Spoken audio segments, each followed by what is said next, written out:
At nag-iba rin, yung Ruby ay saan pupunta? Rome. Rome Ruby. Mula kay Yoshinu. Ito na, bakbakan. Para sa game number 2. And gusto ko tong matchup na to kasi iba yung mechanics iba yung idea ng dalawang jungler No, yung isa naman, yung isa or itong Sensui na Akai, malakas pagdating sa objective. Ito namang si Ryzen, siyang pwedeng umago ng objective dito at na-force ka agad yung flicker. By the way, Ni Yoshinu. Yoshinu. by the way, yung tatlong hero na nakita nyo sa may mid lane, naka-wilderness blessing lahat yan. So, bibilis niyan. Bilis niyan, fast pace. Takbuhan. Oo, tapos oh my. Napakabilis na. Tapos, nakaano pa yung lahat ng sapatos na emblem na ata ay ilalagay dito, boss. Yeah, kung nakikita nyo si Terizla, merong mga sparkling sa kanyang mga muscle. Oo, Yan yun po yun. ay wilderness blessing. Yung passive nun Tsaka maagang top boots. Ayun na. Para Oo, kay sabi, Super ayan Prince. na yung movement speed. Takbuhan talaga Takbo gamers. Marathon no? Oo. Takbo gamers to, boss. Yung side naman ng Onyx, medyo kunat in cooldown pero takbo gamers. Grabe, ito yung Black Parade. Oo, the Black Parade. Ngayon kasi importante na yung movement speed di ba? I think isa rin sa mga kinukonsidera ngayon ng mga teams ngayon, yung Wilderness Blessing talaga. Pero I think Blacklist International medyo alam pa naman nila kung ano gagawin Maaga pa para dito sa unang third ng ating game. Pero maagang pagpwesto rin para sa ating magkabilang jungler. Inaabangan nila kung kailan or kung paano tatayo itong bagong na ito. Ayan na. Okay, sa baba ay merong i-clear sina Gem. So maghihintay muna si Edward bago siya pumunta dito sa may bandang turtle. Mauunang Onyx sa pwesto. Can Blacklist go for the counterplay? Yan. Heavy spin available pero doon yung penalty zone habang river manipulation nilatag na at yun si Yoshino ay tumatakbo. Level 3 lang siya rito pero hindi siya tatamaan nung lason mula sa Teresla. Atrasan ang kupunan ng Onyx Philippines at Blacklist International. Tatry nilang i-save itong first third ng ating game. Gravy! Edward umaharap ulit and Yue. Nakita mo ba si Yue doon? Naging robot tapos bumanat na bumanat. Naging Pylax din na-save na naman yung retry, na-force out yung jungler ng Onyx, and invade na naman si Sensui. Oh my, ang galing. Ang galing ng mga micro decisions ang Blacklist and would like to commend Yue on that part. Midnight. Sa kanya ako nabilib doon, pero ikaw ba? Edward, grabe. Yung Edward jump, pa rin. Yung jump na naman. Sa Yung likod Turtle turn. Hindi Lord lang ang tinaturn, turtle din tinaturn. Penalty zone into flicker onto the backline, just getting the catch on the jungler. Renjay. Okay, yun yung movement speed na sinasabi mo Midnight kanina. Boss na retry, boss. Ang hirap habulin, napagamit pa ng retry. Doon sa pagkakataon na yon. Matagal pa naman ang turtle. Pero yung mga ganong situation, i-re-report mo na yun Okay, nag-retry Oo, nag-retry, boss. Nag-retry boss. Uy, ay hindi, nakita niya ba yung orange? Pero hindi. Kasi si Yue dito mababa flicker din. Double dash. Habang yung penalty zone, sakto! Yung river manipulation at si Gem may babagsak. First blood para sa mga agents. May bago na atang duo in town ng agents. Edward plus Yue. Yue Edward getting the counterplay kay Gem. At itutuloy pa nila kay Nets. May kasunod pa, nandun yung pagdamba. At ang paghatak mula kay Yoshinu. Pero sabi ng Blacklist International, sige, laban natin, Super Prince. River manipulation, pero si Ryzen, andito sa may bandang likod, pagulong-gulong lamang. Pero magdedesisyon siya na umatras. By the way, gold lane to, nandito yung Lima sila. Gold lane to, 4 minutes. 5 sila nandito. Nagiging agresibo na ang Blacklist International. They want to get another early game lead. This is Super Prince also trying his best doon sa mga latag. Ang gaganda ng mga latag ni Super Prince na napapansin ko sa mga last few matches. Pero nakakawala lang bigla ang Blacklist doon. Kinukulang pa sa damage ang Onyx. Tsaka ang ganda rin ang hatak doon, yung I'm offended play ni Yoshino. Talagang nagkataon lang na bitin pa sila sa damage. Kung hindi, may pagkakataon sana silang umisa doon. Pero yung turtle ay pabuhay na rin at nakaabante na. Nag-aabang na ang magkabilang kupunan dito. Turtle is now half health. Edward, haharap na naman. Look at Yue. Ayun na. Nakatago. Uy, Pinupok hinatak. si Gem. Nasa harap ulit si Edward. Renny J. Healing. Ayun na, nandun na rin yung full barrage. Talaga napakomit sila pero si Edward ay tatakas lang. Oh my Reset God. para sa turtle. Andun yung kill. At ngayon marami mga ultimates na nagamit dito ng Onyx Philippines. Ikot. At si Edward, iikot doon sa may bandang itaasin my pero God. mag-clear lang siya. Oh. Ang ganda ng ginagawa dito ng Blacklist International. Same with Onyx Philippines. Dadampahan nila pero yung real world manipulation na gamit na sa bayan. Oh! Pero si Sensui with that retribution, Yue hindi pa rin siya tapos. Oh my. Ibang klase. Oh my, Sensui instincts. Of course, with the help from his teammates, may nabasag pa si Oheb sa baba. Walang 50-50 sa Blacklist International. Nung nakita ng Onyx kanina si Edward, pinahan sila, napagamit sila ng lahat ng spell, pero Flinacre out lang nung Terizla. After that, bumaba kagad si Oheb. And kahit makuha yung turtle, may libre kasing farming space na naman para sa Brody. Pero Sensui again with the instincts, with the retribution steal. Ang daming binuhos ng Onyx dun eh. Oo nga Ang eh. daming binuhos para kay Edward, pero hinihil lang din ni Renny J. Yep. Plus yung passive, plus yung movement speed. So yung resources, naubos lahat sa Onyx para dun sa round 2. Actually, magigets mo yung idea dito ng Onyx Philippines na pag walang XP lane, medyo may kalamangan tayo pagdating sa turtle fight. Kaya lang ang problema, go signal kasi sa Blacklist International, yung green, green light yun para sa kanila eh. Macro talaga yung habol ng Blacklist dito. Parang kapag sure turtle, nandun yung turtle turn. Kapag hindi sure yung turtle, Oheb, split push ka. Dalawang core na yung nabasag dito ni Oheb Medyo masama ito para sa Onyx Philippines. Pero so far naman, nasa magandang posisyon pa rin sila at naagaw. Naagaw yung purple ni Sensui ay parang dinaanan lang yung purple na yon. So goods na goods ang buhay ngayon ng Blacklist, 2.5k.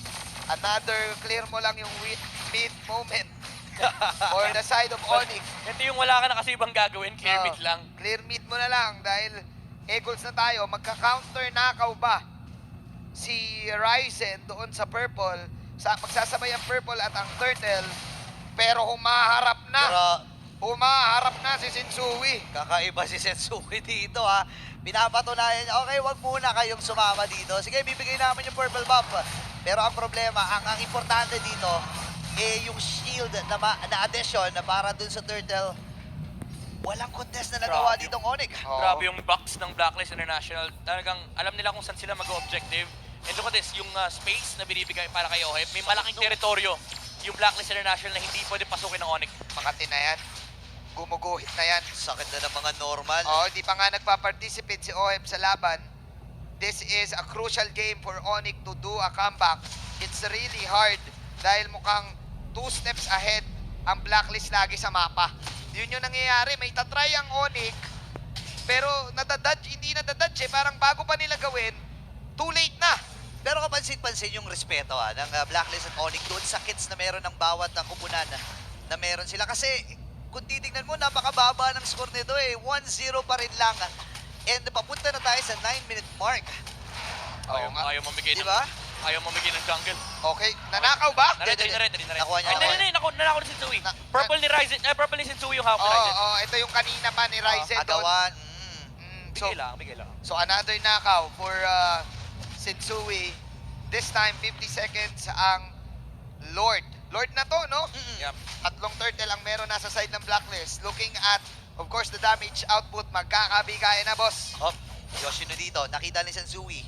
Medyo nanggigihil niya Gusto nga habulin pero sabi dito ni Sensui, maya na pala. Oo. Kasi 30 seconds Dapat walang mamatay doon sa unang Lord ng ating game. Clear mid lang ulit. Clear mid. Okay, Void Crystals. Clear mid. Naawa ko yung Ryzen, parang kanina pa siya di nakakapagbato ng plato. Oo nga Clear mid serye. Clear mid series. Okay, merong setup na Oy. gagawin this time kay Sensui. Babanatan. 4 na members mula sa Kunat. Onyx Philippines. Napakakunat pero Renny J nandun. I-heal lang niya. Binangga. Ito si Sensui. Binangga lang yung gulong. Sabi niya, boss, tigilan mo ako, boss. Checkpoint to, boss. Those were 3 heroes. 3 heroes attacking the jungler of Black. Onyx, resources na naman. Okay, cooldown na din. Then again, upbelt ng Lord dito. Ang attempt was made para sa side ng Onyx. Pero Okay. nakaiwas na naman. Look at Edward. Oy. Kita niya si Ryzen.